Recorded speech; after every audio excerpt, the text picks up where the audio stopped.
तर्पण शिव महापुराण की कथा सुनने वाले जरा ध्यान से सुनिएगा महाराज। पहले भी कथा में कहा, 1 रुपए कमा रहे हो, 1.25 रुपए खर्च चल रहा है, घर में कोई बीमार बना हुआ है, घर में कोई तकलीफ आ रही है, कष्ट आ रहा है, तो केवल एक काम करना है कि हमें शंकर भगवान को 1 लोटा जल समर्पित करना। परंतु श्राद्ध पक्ष के अंतर्गत जैसे अन्य समय में 108 मनके की माला से हम जाप करते हैं, 108 बार भगवान का नाम लेते हैं, 108 बार हम भगवान का पूजन करते हैं, उसी तरह श्राद्ध पक्ष में जब हम शंकर भगवान पर 1 लोटा जल चढ़ाएं तो उसी जल को धीरे धीरे धीरे धीरे 27 बार भगवान शंकर को समर्पित करना चाहिए। कितनी बार? 27 बार। या फिर 27 मनके की माला से जप करें, उसका फल क्या होगा?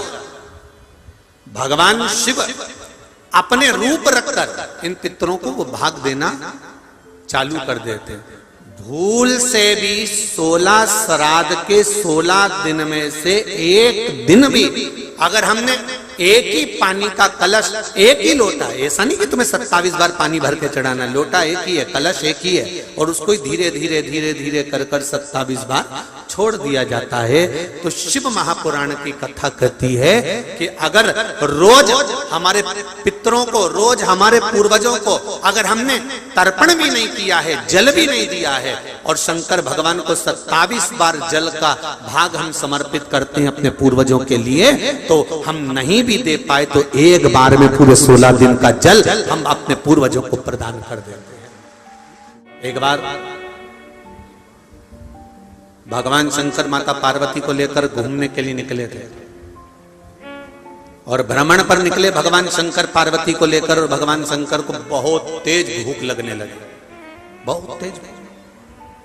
मेरा ओघड़दानी, मेरा शिव, मेरा त्रिकालदर्शी, मेरा कैलाशी, मेरा अविनाशी, मेरा शिव, मेरा शंकर भ्रमण के लिए निकले हैं पार्वती जी के साथ, और शिव जी को बहुत तेज भूख लग रही है, बहुत तेज भूख। शंकर भगवान ने कहा, पार्वती इतना भूख लग रही है, इतना भूख लग रहा है कि मुझे भोजन करना है, जल्दी कुछ व्यवस्था कर। पार्वती जी ने कहा, प्रभु चलो कैलाश चलते हैं और हम भोजन बना देते हैं। पार्वती जी, तेरे हाथ का भोजन करते करते तो बहुत समय हो गया, आज मेरा मन है कि पृथ्वी पर भ्रमण पे निकला हूं तो किसी के यहां यदि श्राद्ध हो रही हो तो मैं भोजन कर लेता हूं। 16 दिन श्राद्ध के चल रहे हैं और मैं भोजन कर लेता हूं। पार्वती जी ने कहा कि तुम ओघड़दानी, त्रिकालदर्शी, कैलाशी, अविनाशी शिव श्राद्ध का भोजन करोगे? श्राद्ध का भोजन? पार्वती जी ने जैसे ही कहा तो शंकर भगवान बोले कि पार्वती तुझे मालूम नहीं है शायद, जब किसी के भी घर में श्राद्ध होती है और वो चाहे घी और शक्कर का भी थोड़ा सा भाग कंडा जलाकर, गोबरी जलाकर थोड़ा सा भी भाग अग्नि में छोड़ते हैं तो शिव जी कहते हैं सबसे पहला अंश पितरों के पास बाद में जाता है, पहला अंश मेरे पास आता है, फिर मैं उस अंश को पितरों के पास भेज दे। शिव जी कह रहे हैं मुझे भूख लगी है और मेरा मन है कि पृथ्वी पर कहीं पर भी अगर श्राद्ध हो रहा होगा तो मैं भोजन कर लेता हूं। तो पार्वती जी ने कहा, तुम कहां भोजन करने जाओगे? शंकर भगवान बोले, अयोध्या में जाऊंगा, अयोध्या में जाऊं और अयोध्या में जाकर आज मैं भोजन ग्रहण करूंगा। क्यों? आज दशरथ जी के यहाँ पे श्राद्ध है, मैं जाता हूं। शंकर भगवान जाने की तैयारी करे, ब्राह्मण लोग जा रहे थे भोजन करने के लिए। मेरा ओघड़दानी, मेरे शंभु, मेरे शंकर स्वयं एक ब्राह्मण का रूप रखकर भोजन करने के लिए अंदर प्रवेश कर गए। अब जब अंदर प्रवेश करे, जैसे ही अंदर प्रवेश करे, सब जितने ब्राह्मण थे सब भोजन करने के लिए बैठे। सबके लिए चांदी की थाली, स्वर्ण का कटोरा, सुंदर सुंदर पकवान आकर रखा है। मेरे भोले बाबा भी बैठ गए, मेरे भोले बाबा। अब देखिए, शिव पुराण कहती है यदि श्राद्ध का भोजन, श्राद्ध पक्ष के अंतर्गत जो भोजन बनाया जाता है वो भोजन घर की बहू अगर बनाती है, घर की माँ अगर बनाती है, घर की नारी अगर भोजन बनाती है, तो आधा भाग जो ब्राह्मण ने भोजन किया है वो आधा भाग का भोजन तो जिस ससुराल पक्ष में बेटी भोजन बना रही है उसके ससुराल के भाग को प्राप्त होता है, और आधा भोजन का फल बेटी के मायके वाले को प्राप्त हो जाता है कि उसने भोजन करा। भोजन चालू हुआ, खीर मालपुआ सब परोसा गया, सबने खाना चालू करा। थोड़ी थोड़ी देर में ब्राह्मण भोजन कर कर उठना चालू कर दिया, पर मेरे देव अधिदेव महादेव जो जम के बैठे उठे नहीं, उठे ही नहीं।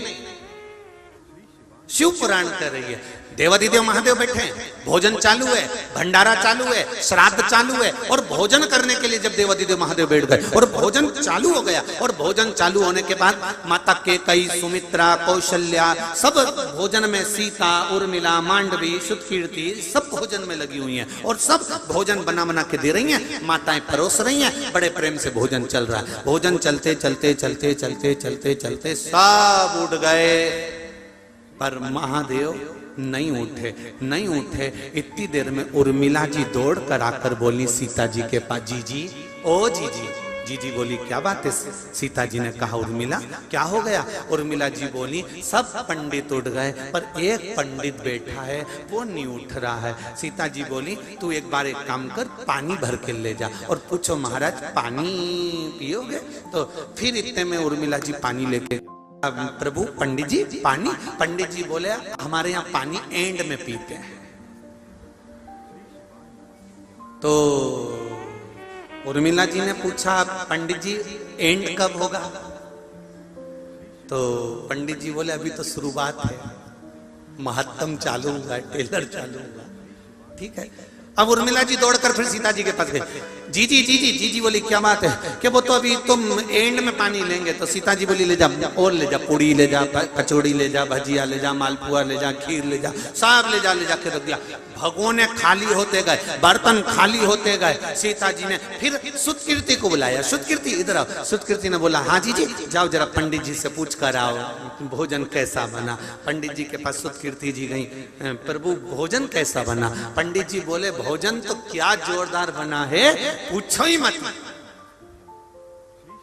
पानी ले आऊं?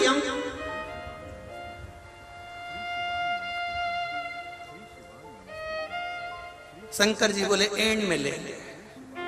आखिर जैसे ही शुद्धकीर्ति जी अंदर गई, सीता जी ने पूछा उठ गया?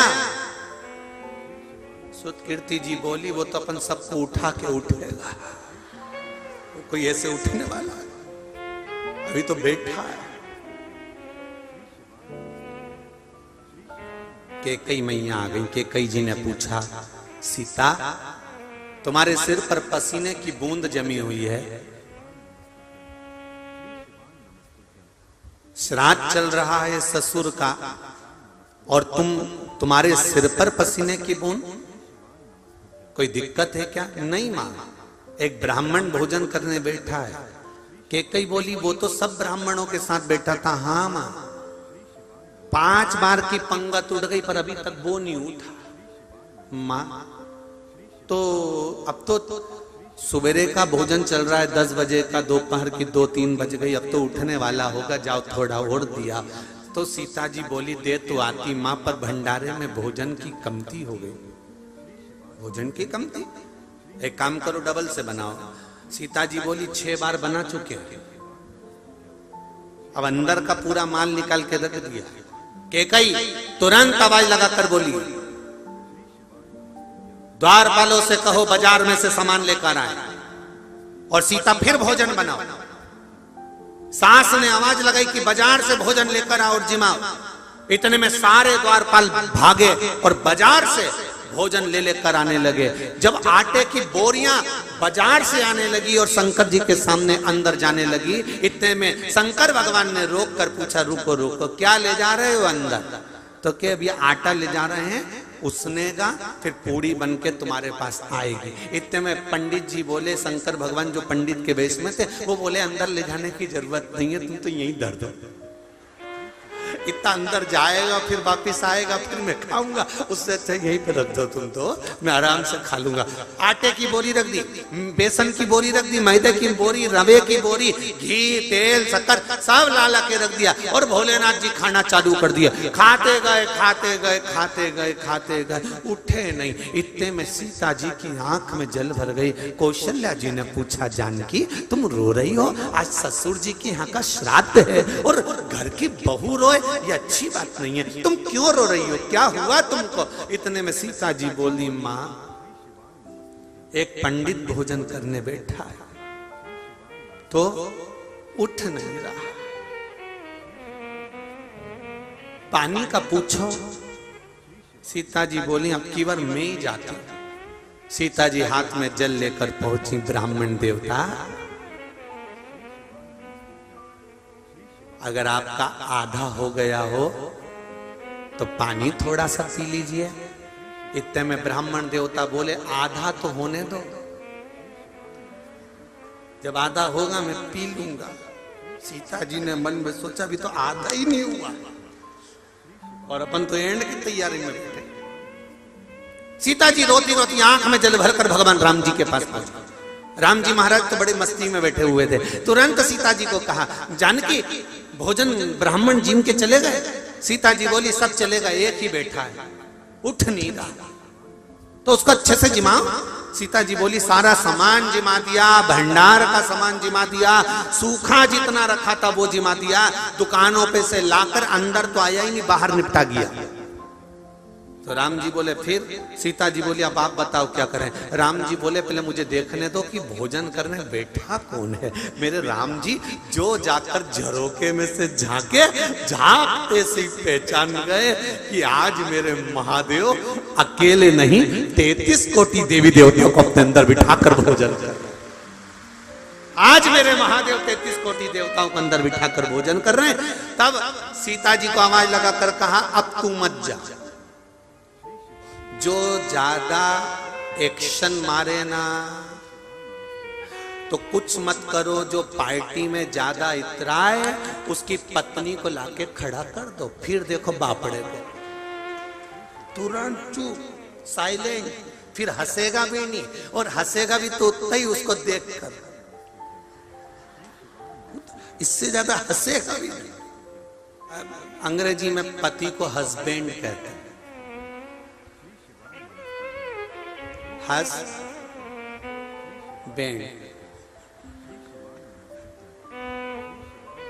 वो बैंड गलत हो गया, पहले था हस बैंड, हंसने पे बैंड है और वो बैंड लगा दिया।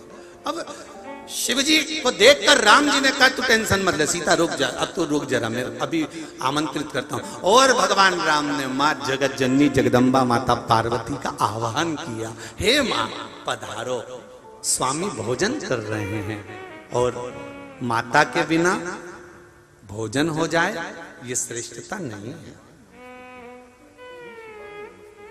पार्वती जी ने कहा, मेरे स्वामी? हाँ मेरे स्वामी। 3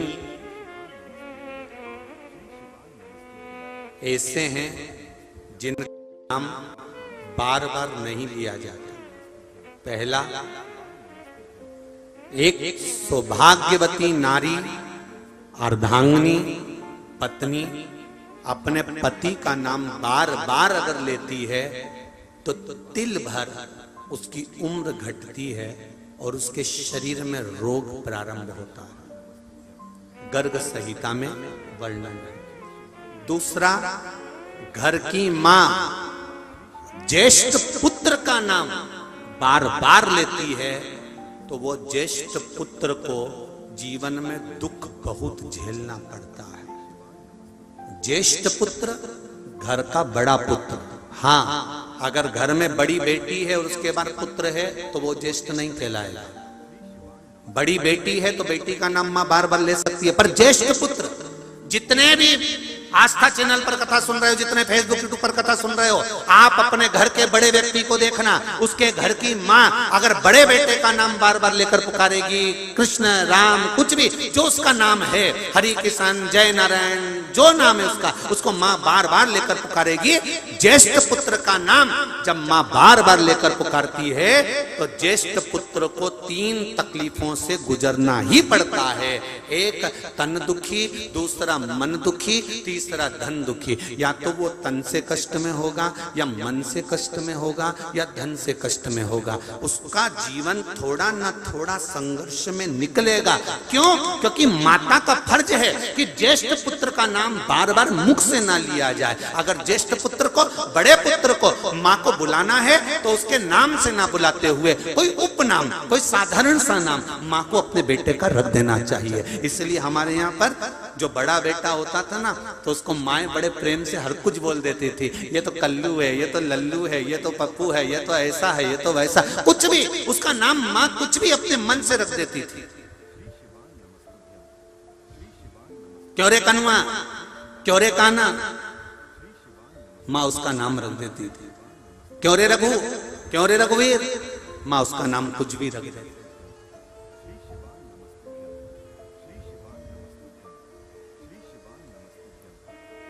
पहला, सौभाग्यवती नारी अपने पति का नाम लेती है, तिल भर उम्र गढ़ती।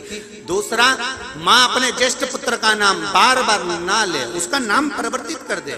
ये मेरा लाला है, नाम कुछ भी हो, ये लाला है, ये कान्हा है, उसका नाम चेंज कर दे, बदल दे।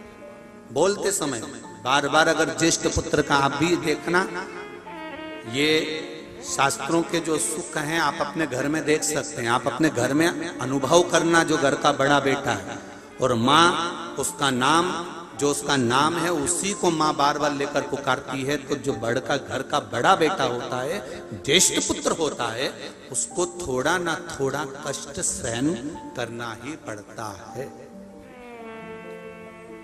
तीसरे नंबर पर है गुरु का नाम।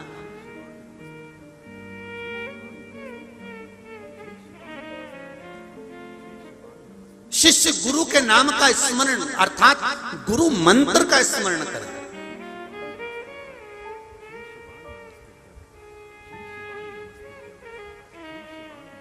बार बार आप बोल सकते हो ये हमारे गुरुजी हैं, ये हमारे गुरुजी हैं, साहब वो अशोक नगर में रहते हैं, साहब वो गुना में रहते हैं, साहब वो शिवपुरी में रहते हैं, साहब वो वहां रहते हैं। आप कह सकते हो ये हमारे गुरुजी हैं, उस मठ में रहते हैं, वो हमारे गुरुजी हैं। आदमी पहचान जाएगा। क्या नाम लेना गुरु का जरूरी है कि वो कमलकांत जी, वो रामकिशोर जी, ये हमारे नाम, गुरु का नाम अगर तुमने गुरु मंत्र लिया है, आप गुरु दीक्षा ग्रहण करे हो, तो गुरु के नाम का स्मरण भी, गुरु मंत्र का स्मरण करो, पर गुरु का नाम बार बार अपनी जिह्वा से नहीं कि मेरा गुरु ये नाम है, उनका ये नाम है, मेरे ये नाम है, ये नाम है, हरि कृष्ण नाम है तो जय नारायण नाम है तो राम कृष्ण नाम है। नहीं नहीं नहीं, वो मेरे गुरु हैं, बस गुरु पद मूल है,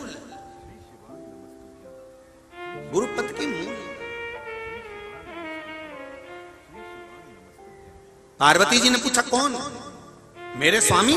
हाँ, मेरे स्वामी भोजन कर रहे हैं। हाँ, जैसे ही सुना पार्वती जी ने, और सुनकर माता पार्वती तुरंत कहती आप चिंता मत करो राघव जी, मैं अभी आती हूँ। और पार्वती मैया ने नाक में बड़ी सी नथनी पहनी, सुंदर मोती की लड़ लगी है, कानों में झुमका पड़ा है मेरी माता के, सिर पर लाल बिंदी बड़ी सारी, होठों पर लाली, नैनों में सुरमा, मस्तक पर गजरा, और माता के हाथों में सुंदर मेहंदी लगी हुई है, पाँव में महाबूर लगा हुआ है। मेरी माँ सुंदर टोकनी लेकर सामने खड़ी हो गई, और भोलेनाथ तो खाने में लगे थे, उनका ध्यान गया नहीं कि मेरे सामने कौन खड़ा है, और उन्होंने एक बड़ा सा लड्डू निकालकर चूरमे का शंकर जी की पत्तल में रख दिया। शिव जी ने जो लड्डू खाया, खाते से शंकर जी को लगा ये तो कोई पहचान वाला है।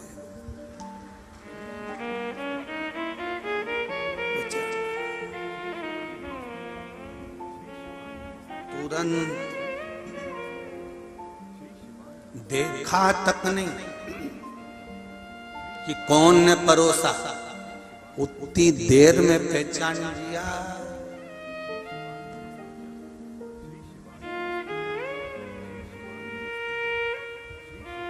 बहुत चतुर होती हैं माताएं, कथा में भी बैठी रहती है ना, एक जरा सा गाड़ी का हारन बजता ना, उतने में पहचान जाती है भेरू आ गया है, तुरंत क्यों आया, गाड़ी का हारन बजा, हारन से पहचान गई।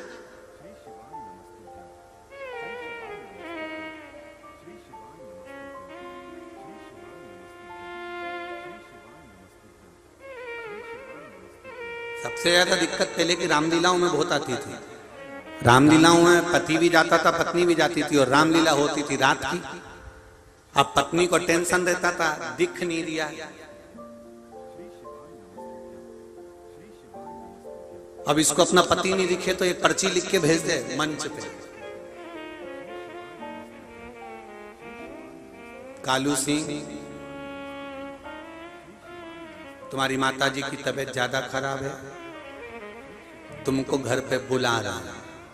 अब इसको दिख नहीं रहा था बहुत देर से, तो इसने पर्ची भेजी और मंच पे रामलीला वाले में एक माइक पकड़ के बैठता है जैसे हमारा आशीष मूछ वाला, ऐसे वो चिल्लाता, और उसने आवाज लगाई कि कालू सिंह तुम्हारे घर पे तुम्हारी माताजी की तबीयत खराब है।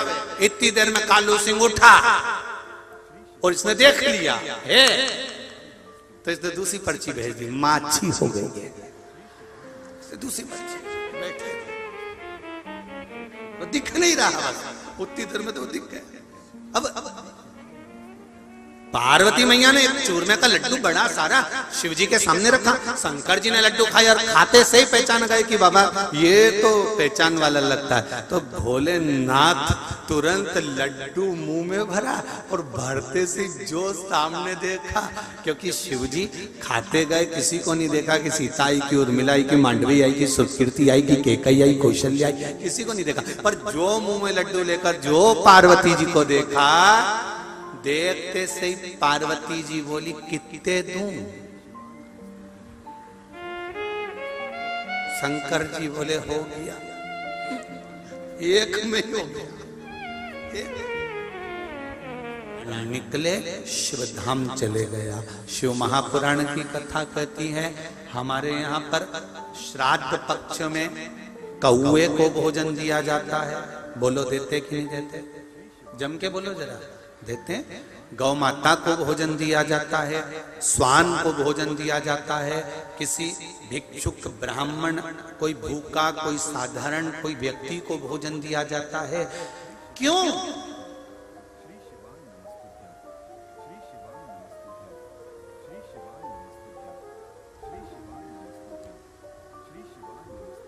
केवल श्राद्ध, इसके पीछे साइंस का ये नहीं कि केवल ब्राह्मण अपनी मर्जी से इसको बोल दिया कि कौए को भोजन देना चाहिए, गौ माता को भोजन देना चाहिए, स्वान को भोजन देना चाहिए, विद्वत ब्राह्मण जन को भोजन देना चाहिए। केवल ब्राह्मण ने या हमारे शास्त्रों ने केवल किसी के पक्ष की बात नहीं लिखी, इसके पीछे साइंस का रीजन भी है। आप अंदाजा लगाइए, कौआ श्राद्ध पक्ष में जो भोजन करता है, कौआ श्राद्ध पक्ष में अगर थोड़ा सा मीठे का भोजन करता है तो कौआ श्राद्ध के भोजन को खाने के बाद, मीठे भोजन को खाने के बाद पीपल के वृक्ष पर बैठता है।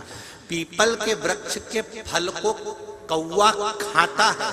पीपल के वृक्ष का जो फल है वो कौए के पेट में जाता है। कौए के पेट में जब पीपल के वृक्ष का फल जाता है और उसने कुछ मीठा खाया होता है तो अंदर जाकर एक प्रतिक्रिया प्रारंभ होती है जिससे एक वृक्ष का निर्माण होता है। ये पीपल का वृक्ष कहीं से उगता नहीं है। कौआ उड़कर पीपल के फल को खाने के बाद, श्राद्ध का मीठा भोजन खाने के बाद उदर में एक प्रतिक्रिया से एक बीज उत्पन्न हो जाता है। कौआ पेड़ पर बैठे, कौआ दीवाल पर बैठे, कौआ रेत पर बैठे, कौआ जहां जाकर बैठे और वो विष्ठा करता है, गंदगी करता है, तो उसके अंदर जो खीर मीठे का भोजन और पीपल का जो फल खाया था उसका भाग उसके पेट के अंदर जो बीज उत्पन्न करता है वो जहां जाकर गंदगी करता है, विष्ठा करता है, वहीं पर पीपल का पेड़ उगना प्रारंभ हो जाता है। पीपल के वृक्ष का निर्माण कौवा कर देता है। साइंस का रीजन है कि कौवे को भोजन क्यों कराना चाहिए। आप ऐसे मत कराओ तो ऐसे तो कराओ कि कौवे को निवाला देना चाहिए, काग्रास देना चाहिए, कौवे को भोजन देना चाहिए। क्यों? क्योंकि कौवा जितना खीर ग्रहण करेगा, जितना खीर का भाग उसके उदर में जाएगा तो उसको ठंडक चाहिएगी, ठंडक चाहिएगी तो पेड़ पर जाएगा, पेड़ पर जाएगा तो पीपल के पेड़ पर बैठेगा, उसका फल भोजन को पचाने के लिए खाएगा तो विष्ठा करेगा और विष्ठा करेगा तो पीपल का पेड़ जन्म लेगा। आप अगर वृक्ष नहीं लगा सकते तो आपने जो खीर खिलाई है उस खीर से भी पीपल के वृक्ष का निर्माण हो जाता है, प्रकृति का सुंदरता बन जाता है। इसके पीछे तो साइंस है। आप ना खिलाए इस भाव से तो खिला सकते।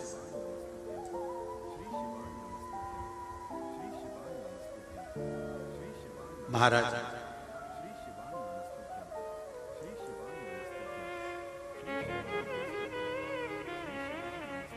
कितना सुंदर लिखा है, शिव महापुराण के अंतर्गत आता है। स्वप्न में 4 जगह पर अगर पितृ घर के पूर्वज दिख रहे हैं तो उसका फल क्या होता है। तर्पण शिव महापुराण की कथा में अच्छे से सुनिए। मेरी माताओं से भी निवेदन और मेरे भाइयों से भी निवेदन, आपके घर के पूर्वज जो मर चुके हैं आपके सपने में अगर 4 जगह पर नजर आ रहे हैं तो उसका फल देखिए।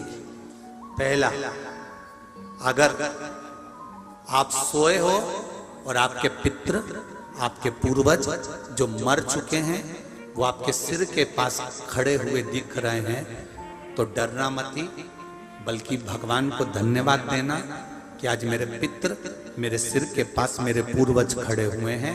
कारण जब सिर के पास स्वप्न में मरा हुआ व्यक्ति नजर आता है, जो मर चुका है, जो पितरों में चला गया, जो बहुत साल हो गए हुए और वो हमारे सिर के पास खड़े हुए स्वप्न में दिख रहे हैं, तो समझ लेना कोई खुशखबरी घर में बहुत अच्छी आने वाली है।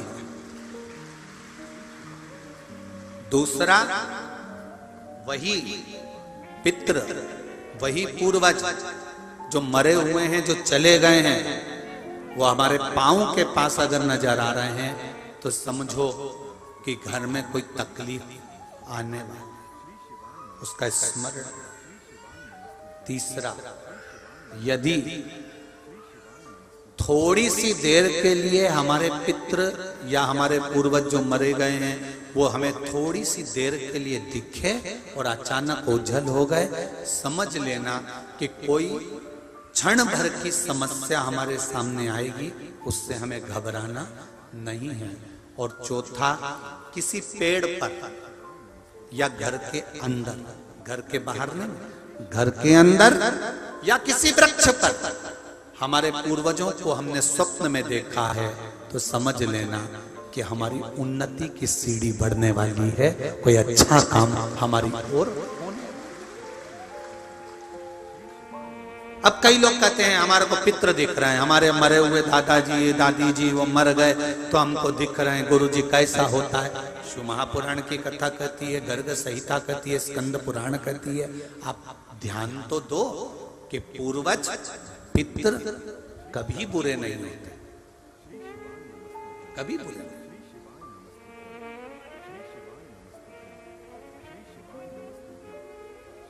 उनका काम केवल देने का है। मृत्युलोक, चंद्रलोक, चंद्रलोक के ऊपर है पितृलोक। पितृलोक कहां पर है? चंद्रलोक के ऊपर। पितरों का काम क्या है?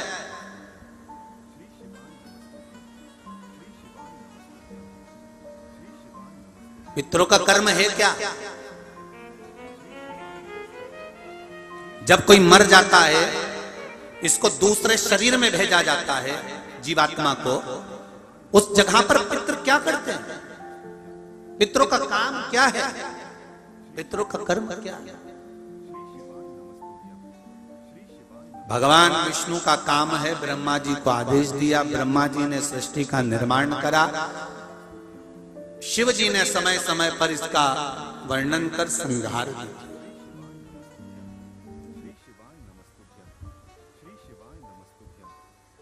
पितरों का कर्म क्या है? पितरों का सबसे बड़ा कर्म है, जिस समय पर ये जीवात्मा दूसरे शरीर में दी जाती है, उस समय पर पितृ खड़े होकर अपने कुल के उस जीव का निर्माण करवाते हैं और उसको शरीर दिलवाते हैं। अगर कोई हाथ से, पैर से, आंख से, कान से, शरीर से कोई विकलांग अगर जन्म लेता है, माता के गर्भ से कोई बच्चा जन्म लिया, उसका पाँव ठीक नहीं है, उसका हाथ ठीक नहीं है, उसका कान ठीक नहीं, चेहरा ठीक नहीं, आंख ठीक नहीं, मुंह ठीक नहीं, तो ये कोई दूसरा नहीं करता, ये हमारे पितृ करते हैं। जब वो निर्माण करवाते हैं तो देखते हैं कि पूर्व समय में इसने क्या कर्म करा है, तो इसको शरीर कैसा मिलना चाहिए, शरीर का स्मरण कैसा होना चाहिए। एक जरा सी गलती गांधारी से हो गई थी और वो गांधारी को भोगना पड़ा था, छोटी सी गलती। पूर्व समय में गांधारी सबसे सुंदर, पूर्व समय में गांधारी सबसे सुंदर नारी थी, बहुत सुंदर। उसकी सुंदरता का बखान जगह जगह पर चलता था। अब एक हाकिम ने आकर कह दिया, महारानी जी आपके लिए एक औषधि बनाना चाहता हूं, ऐसी औषधि जिसको तुम तुम्हारे चेहरे पर लगा लोगी, तुम जिंदगी में कभी बूढ़ी नहीं होगी, तुम सुंदर बनी रहोगी महारानी जी, कहो तो औषधि बना दूं। हाकिम के कहने पर राजकुमारी ने कह दिया औषधि बनाओ, पर हाकिम ने कहा औषधि तो बना दूंगा पर इसमें थोड़ी सी हिंसा होगी, आप समझ सकती हैं। महारानी ने कहा कैसी हिंसा, मुझे कोई मतलब नहीं, तुम तो भले हिंसा हो पर दवाई बनाओ, औषधि बनाओ। गांधारी पूर्व समय की जो रानी थी, उसने हाकिम से कहकर औषधि बनाई। क्या चाहिए औषधि बनाने के लिए? तो कहा 100 केचुए चाहिए। 100 केचुए? हाँ, इन केचुओं का क्या करोगे? उसको पीस कर दवाई उसी में मिलाकर दूंगा, जिसको आप अपने चेहरे पर लगाना, आप कभी बूढ़ी नहीं दिखोगी। राजकुमारी ने कहा 100 केचुए लाए जाएं और दे दिए जाएं। 100 केचुओं को लाकर हाकिम ने राजकुमारी से पिसवाया और उसमें दवाई मिलाकर राजकुमारी को दी। राजकुमारी ने चेहरे पर लगाया, भले बूढ़ी नहीं हुई, पर अगला जन्म जब गांधारी का पाया, आंखों पर पट्टी बंधी है, पुत्र मर चुके हैं। गांधारी कृष्ण से कह रही है मुझे अपने बेटों का एक बार दर्शन करा दे, मैंने अपने बेटों को नहीं देखा, मैंने सुना है मेरे सारे के सारे बेटे मर गए, तू एक बार मिला दे। गांधारी को पकड़कर भगवान कृष्ण ने युद्ध के मैदान में कुरुक्षेत्र में ले जाकर खड़ा कर दिया। गांधारी से कहा पट्टी खोलो आंखों की।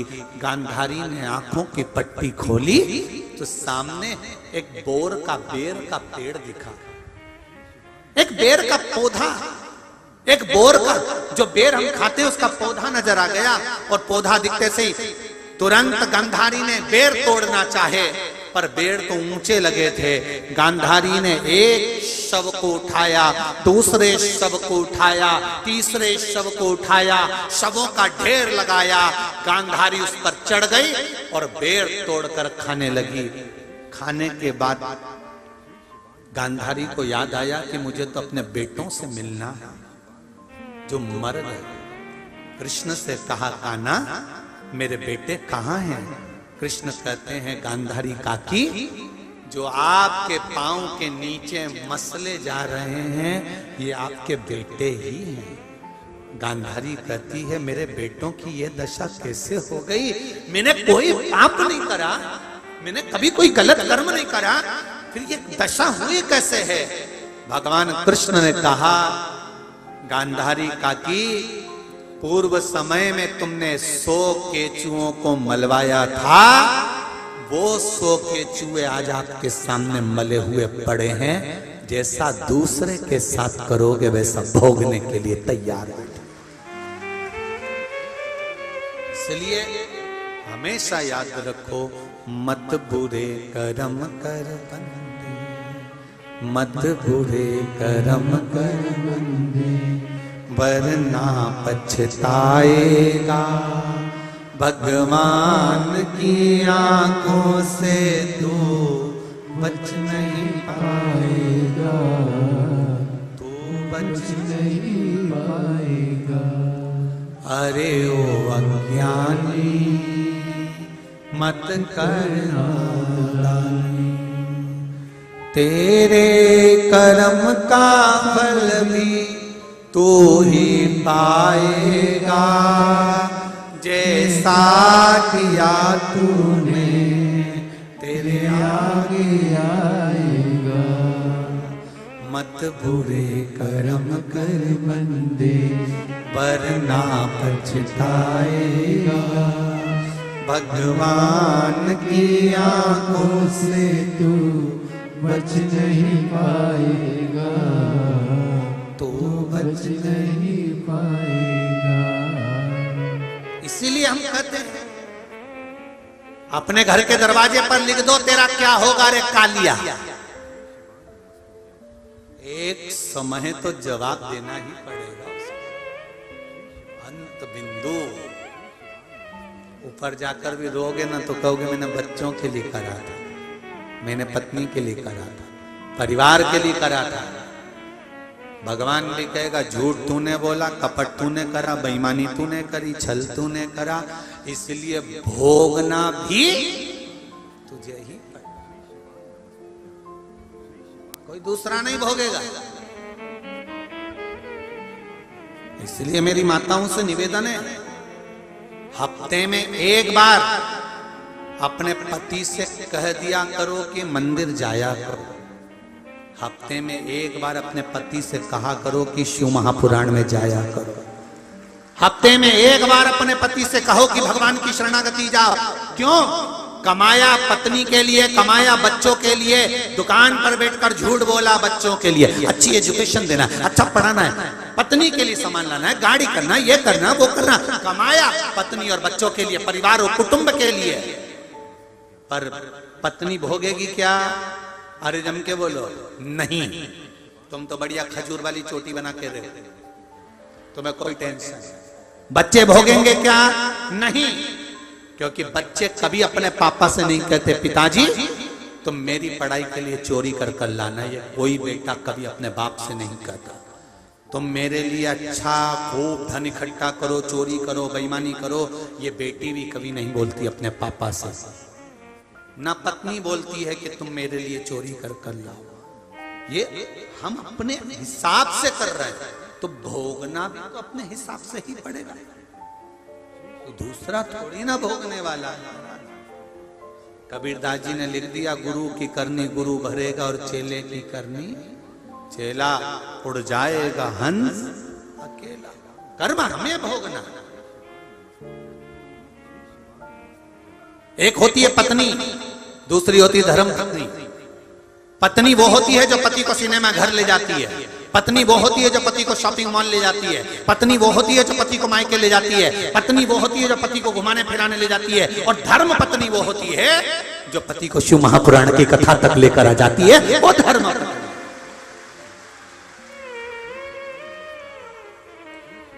धर्म के पथ पर जो लेकर जा रहा हो, धर्म के मार्ग पर जो लेकर जा रहा हो, और ये तुम्हें करना पड़ेगा। स्वामी सुनो, क्या हो रहा है? मेरे कमर में दर्द है, शंकर जी को एक लोटा जल चढ़ाया, वहीं पे आचमन करिया, वहीं से एक बेलपत्री खाया है। क्या होगा बेलपत्री खाने से? अरे तो खाने में अपना क्या जा रहा है, खाओ तो क्या दिक्कत है?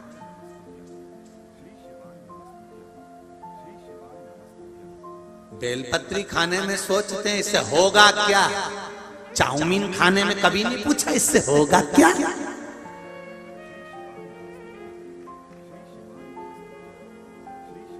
आड़ा टेढ़ा सामान खा गया, वहां नहीं पूछा ठेले पे।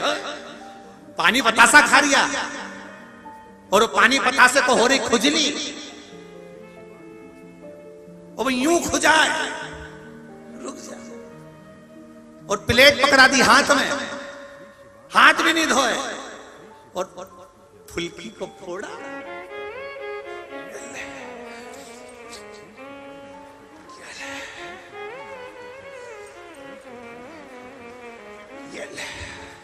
और पति पत्नी दोनों कह रहे कितना स्वाद है पानी में, ऐसा तो घर में नहीं आता। अब उनको क्या मालूम एक्स्ट्रा सामान घर में नहीं डलता, उनके कौन समझा?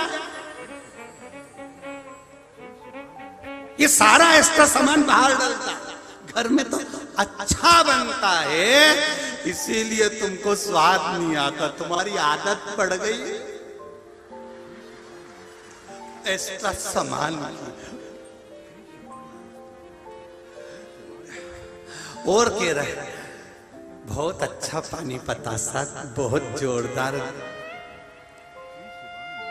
पानी पूरी थी, थोड़ा पानी और पिला दो। तो उसने कहा पूरा ही पी जा तुम तो।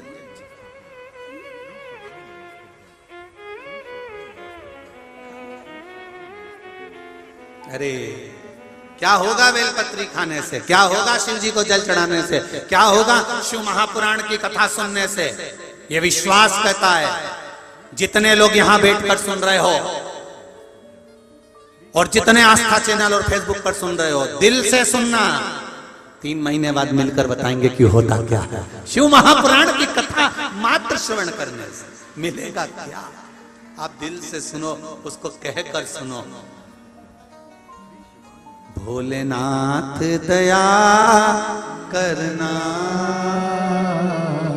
मैं तेरे भरोसे। दिल से कहकर उससे स्मरण कर कर सुनो। महाराज देवराज नाम का ब्राह्मण अंत में गया तो बेलपत्री के पेड़ के नीचे उसके प्राण छूटे चला गया। सोच में पड़ गया मेरे जैसा पापी दुनिया में नहीं होगा, पर मुझे कैलाश धाम क्यों मिल गया? मालूम पड़ा इसकी माता 1 लोटा जल शिव जी को जल चढ़ाती थी और ये बेलपत्री के वृक्ष के नीचे मरा है। सनातन हिंदू धर्म में आज भी नियम है, मुर्दे को जब अर्थी पर बांध कर ले जाते हैं तो शमशान के पहले थोड़ा उसको नीचे उतार देते हैं। बोलो रे सही है कि गलत है? थोड़ा रोक देते हैं, विश्राम देते हैं मुर्दे को, अर्थी को। बच्चों ने पूछा यहां अर्थी को क्यों रोका, यहां मुर्दे को क्यों उतारा? तो कहा यहां विश्राम देना पड़ता है। बच्चों को यह नहीं बताया कि मुर्दे को विश्राम क्यों दिया जाता है। बच्चों को यह नहीं बताया कि अर्थी को क्यों उतारा जाता है, क्योंकि हमने शिव महापुराण में वर्णन मिलता है कि देवराज नाम का ब्राह्मण बेलपत्री के पेड़ के नीचे प्राणों को त्यागा था तो उसको कैलाश धाम मिल गया था। शमशान ले जाने से पहले मुर्दे को एक पेड़ के नीचे इसलिए रोका जाता है, वो पेड़ किसी और का नहीं होता, वो वृक्ष बेलपत्री का होना चाहिए जिसके नीचे मुर्दे को रखा जाए तो इसको कैलाश धाम मिल जाए। कितना भी पापी हो, बस हमने बच्चों से कह दिया विश्राम देते, मुर्दे को रोकते, पर यह नहीं कहा कि विश्राम कहां देना है, किस जगह पर देना है। जिंदगी में एक अच्छा काम जरूर करना, कुछ करा कि नहीं करा पर एक काम अच्छा करना। जहां से मुर्दे शमशान के लिए जाते हो, जहां से मुर्दे शमशान के लिए जाते हैं, हम शमशान में नहीं करे क्योंकि शमशान में मुर्दे सब दूर घूमते नहीं है, पर रोड से तो जाते हैं। जिस रोड से शमशान का जो मार्ग है उस शमशान के मार्ग में बन सके तो जिंदगी में एक बेलपत्री का वृक्ष अवश्य लगाना, जिससे कोई मुर्दा भी निकल कर जाए तो वो तर जाए। एक बेलपत्री का वृक्ष, और वृक्ष ऐसे मत लगाना जैसे आज के लोग लगाते हैं, वृक्षारोपण करना है। 14 दिन तक वृक्ष रहता है, इसके बाद रोपण ही रोपण रहता है, वृक्ष गायब हो जाता है। इतने इतने से पौधे लाए 5-5, 50-50 रुपया के वो लगाए, मालूम पड़े कोई ने पानी दिया नहीं दिया और सारे वृक्ष चले गए। ऐसा वृक्षारोपण नहीं चाहिए। वृक्षारोपण ऐसा करना, वृक्षारोपण करने से पहले सुन लो, बेलपत्री के पौधे को घर में लेकर आओ, उसको पालो, बड़ा करो, बड़ा कर कर फिर उसका जब पौधा तुम्हारी हाइट जितना हो जाए, तुम्हारे रूप जितना हो जाए 5-6 फीट का, तब उसको शंकर जी के मंदिर में लेकर जाओ, उस बेलपत्री से शिव जी का स्मरण कराओ, उन दोनों की पूजन करो। फिर उस बेलपत्री के पौधे को जब बड़ा हो गया, पाल पोस के तुमने बड़ा कर लिया, बच्चे की तरह, बेटी की तरह, फिर उसका कन्यादान जैसे करते हैं, ऐसा ले जाकर उस वृक्ष को कहीं अच्छी जगह पर लगा दो। इसको वृक्षारोपण कहते हैं। ये नहीं कि इतना सा लाके लगा दिया और उसको बकरी खा गई। आज लगाया, कल गायब हो गया। पूछा क्यों रे, कल यहाँ पेड़ लगाया था, कहाँ गया? तो क्या बकरी चराने वाला आया था, तो पेड़ ले गया, बकरी खा गई। नहीं, एक वृक्ष को लगाओ पर उसको पाल पोस कर बड़ा कर लगाओ। बेलपत्री का एक वृक्ष, एक पत्ता बेलपत्री का बहुत बल बनता है।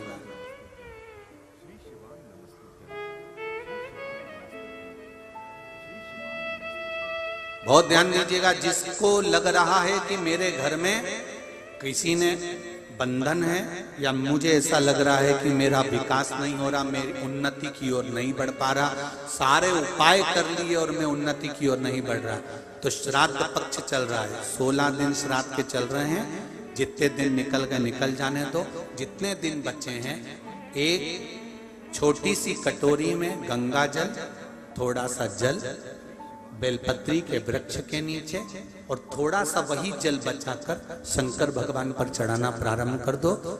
ये 16 दिन निकलेंगे, आपको खुद नवरात्रि में अंतर मालूम पड़ जाएगा कि उन्नति की ओर बढ़ना प्रारंभ करा कि नहीं करा। थोड़े से जल में गंगा जल मिलाकर बेलपत्री के वृक्ष के नीचे डालिए और थोड़ा सा जल देवाधिदेव महादेव, उसी कटोरी का जल, ये उसी पात्र का जल, उसी कलश का जल, चाहे तो आप कटोरी में ले जाओ, चाहे तो आप गिलास में ले जाओ, चाहे तो आप तांबे के पात्र में ले जाओ, चाहे तो आप कलश में भर कर ले जाओ, या रोज जल चढ़ाने जाती है उसमें थोड़ा गंगा जल डाल के ले जाओ। पहले बेलपत्री के पेड़ के नीचे चढ़ा दिया, उसी जल को ले जाकर थोड़ा सा बचा हुआ शिव जी को चढ़ा दिया। बाबा से विनती कर ली, बाबा हमारी उन्नति नहीं हो रही, बड़े दुखी हैं, आगे नहीं बढ़ पा रहे, बहुत कष्ट में हैं, बाबा संभालना। अभी जितने दिन बचे उतने दिन तो चढ़ाओ, उतने दिन तो समर्पण करो।